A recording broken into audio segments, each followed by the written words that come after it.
Alors petit tour du jardin à la fraîche ce soir.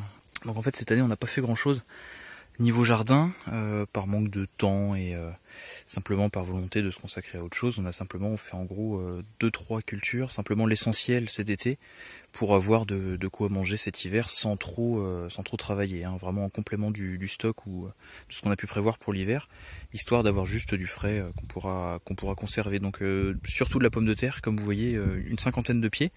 On a déjà pris 6 pieds ici pour mettre quelques salades à la place. Donc une variété moderne, hein, pas du tout une variété ancienne ou quoi que ce soit, simplement quelque chose de productif, de résistant et qui ne demande pas trop de boulot. C'était exactement ce qu'il nous fallait. Donc je sais plus si je vous en avais parlé à l'époque, mais donc planter mes 50 pieds il y a 2 mois et demi, 3 mois dans ces eaux-là. Donc c'était une variété qui n'était pas du tout précoce. Donc voilà, là il est encore un petit peu tôt pour les récupérer, mais c'était histoire de les tester et de récupérer la place. Mais tout le reste arrivera ensuite là courant août. Il y a eu un seul butage dessus, vous voyez qu'elles ont quand même pas mal tigé, parce que je manquais de place encore en largeur, donc j'ai pu faire qu'un seul butage sur cette série là. Mais bon, la production est quand même pas trop mal, sans avoir fait trop de travail, on a quand même du bon calibre, hein, de patates. Il y a de quoi faire quelques frites.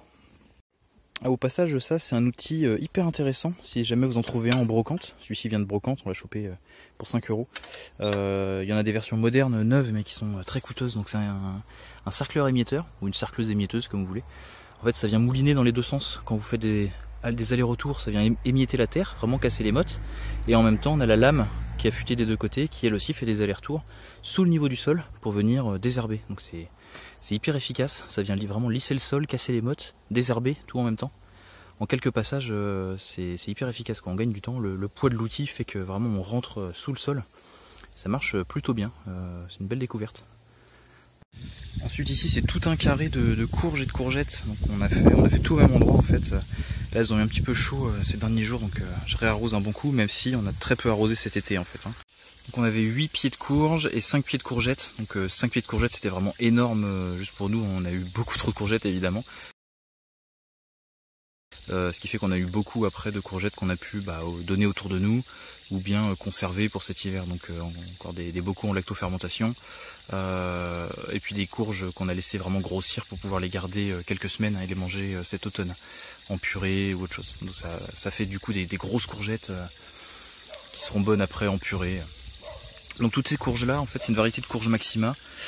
Donc c'est une variété ancienne qui vient de chez Cocopelli, c'est des Australian Butter, donc c'est une variété de courge Maxima australienne, hein, comme son nom l'indique. Donc ça fait des grosses courges côtelées qui restent orange clair comme ça, donc des belles citrouilles quand même qui font dans les 30-40 cm. Celle-ci elle est dans les... Celle-ci encore un peu petite, elle doit être dans les 25 cm de diamètre. Normalement voilà, on arrive dans les 30 cm minimum pour des courges de 4 kg. Donc on en a fait 8 pieds, donc on en a vraiment un petit peu partout qui courent, on va aller voir. Je sais pas si vous allez voir toutes les petites taches oranges qui se baladent entre les branches, entre les feuilles. Donc des belles courges, des belles citrouilles, donc vous voyez elles ont le cul creux et elles restent orange clair comme ça, c'est la variété qui veut ça.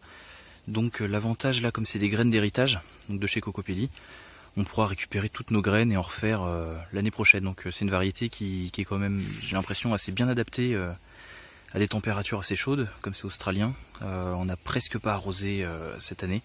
Là on arrose un petit peu fin juillet parce qu'il fait très chaud là en ce moment. Mais tout le début, on a arrosé à la mise en place, on a paillé. Et après le climat a fait le reste, ça l'a fait dans l'ensemble. Ça n'a pas empêché les fruits de se développer, même s'ils auraient pu être un petit peu plus gros, avec plus d'arrosage évidemment. Mais au moins ça a permis de tester cette variété là. Quand il y a un stress hydrique quand même, ça produit quand même un petit peu. Il faut quand même de l'eau, hein. On va pas vendre du rêve en disant que on peut faire des légumes sans arroser. Mais voilà. On aura quand même à manger pour cet hiver. Donc là il y a au moins une vingtaine de citrouilles qui se baladent à droite à gauche comme ça. On avait déjà testé du potimarron ou du butternut classique. Là cette variété là c'est une première, écoutez on est plutôt content du résultat. On aura pas mal de courges pour cet hiver. Donc on a en gros juste fait ça cette année, les patates, les courges et les courgettes. Un petit trio qui n'a pas demandé trop de travail, hein. Une fois mis en place, c'est pas aussi exigeant que de faire de la salade, de faire de la tomate. Apparemment c'était pas une année à tomates. Donc écoutez, voilà, pour notre petite production cette année, on a fait très simple. On avait aussi quelques choux qu'on a fait en plus. Il en reste 2-3 qu'on pourra récupérer, mais ça vaut pas le coup que je vous les montre. Voilà, ça s'est vraiment limité à ça cette année, la production. Je me suis concentré sur autre chose, histoire aussi d'être assez flexible, parce que faire du jardin, ça demande du temps, ça demande d'être présent, surtout pour s'occuper des cultures, pour arroser. Et j'étais pas mal occupé cette année, surtout j'avais des périodes d'absence à aller sur le chantier de la ferme par exemple. Il y en a encore un petit peu partout par là. Alors on en voit encore. Donc les feuilles ont eu chaud, hein. Ça se voit, typique. Hein. Ça tape dur la journée. C'est pas cool. Donc pour cette courge là, donc c'est de la, je répète, Australian Butter, que je vous recommande donc pour les températures bien chaudes, pour avoir à manger l'hiver. Allez, prenez soin de vous, à très vite.